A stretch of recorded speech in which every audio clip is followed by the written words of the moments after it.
അസ്സലാമു അലൈക്കും. പ്രിയപ്പെട്ട ഉസ്താദുമാരെ, ഉമ്മമാരെ, എൻ്റെ പ്രിയപ്പെട്ട കൂട്ടുകാരെ, ഞാനൊരു കൊച്ചു കഥ പറയാം. എല്ലാവരും ശ്രദ്ധിച്ചു കേൾക്കണേ. മഹാനായ ഇമാം അബു ഹനീഫ റളിയല്ലാഹു അൻഹുവിന് ഒരു മകനുണ്ടായിരുന്നു. പേര് ഹമ്മാദ്. ഹമ്മാദിനെ ഖുർആൻ പഠിപ്പിക്കാൻ വേണ്ടി അബു ഹനീഫ തങ്ങൾ ഒരു ഉസ്താദിനെ ഏർപ്പാടാക്കി. ഉസ്താദ് വളരെ സ്നേഹത്തോടെയും സമർപ്പണത്തോടെയും ഹമ്മാദിനെ ഖുർആൻ പഠിപ്പിച്ചു. അങ്ങനെ ഒരു ദിവസം ഹമ്മാദ് ഫാത്തിഹ സൂറത്ത് മുഴുവനും പഠിച്ചു എന്നറിഞ്ഞു. ഉടനെ അബു ഹനീഫ തങ്ങൾ എന്ത് ചെയ്തെന്നറിയുമോ?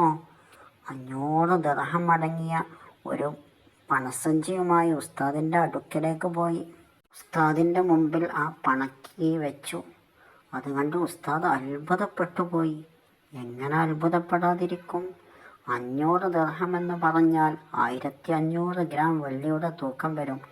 ഇന്നത്തെ കാലത്ത് ഏകദേശം 1.5 ലക്ഷം രൂപയുടെ മൂല്യം അതിനുണ്ട്. അങ്ങനെ അബു ഹനീഫ തങ്ങൾ പറഞ്ഞു, ഉസ്താദേ, ഇത് എൻ്റെ മകന് ഫാത്തിഹ പഠിപ്പിച്ചതിന് നിങ്ങൾക്കുള്ളതാണ്. എൻ്റെ കയ്യിൽ ഇപ്പോൾ ഇത് മാത്രമേ ഉള്ളൂ.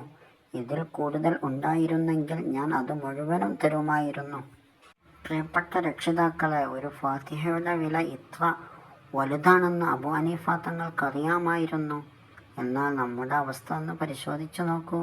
മദ്രസയിൽ മാസ ഫീസ് കൊടുക്കാൻ പോലും നമുക്ക് മടിയാണ്.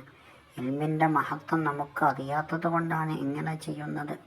അതുകൊണ്ട് നമുക്ക് ഇൽമിൻ്റെ മഹത്വം മനസ്സിലാക്കാം. നമ്മുടെ മക്കൾക്ക് വേണ്ട സഹായങ്ങൾ ചെയ്ത് അവരെ ഇൽമ പഠിപ്പിക്കാം. അല്ലാഹു നമ്മുടെ മക്കളെല്ലാവരെയും സ്വാലിഹീങ്ങളുടെ കൂട്ടത്തിൽ ഉൾപ്പെടുത്തട്ടെ. ആമീൻ. ഇത്രയും പറഞ്ഞ് ഞാൻ എൻ്റെ കൊച്ചു കഥ അവസാനിപ്പിക്കുന്നു. അസ്സലാമു അലൈക്കും വറഹ്മത്തുള്ളാഹി.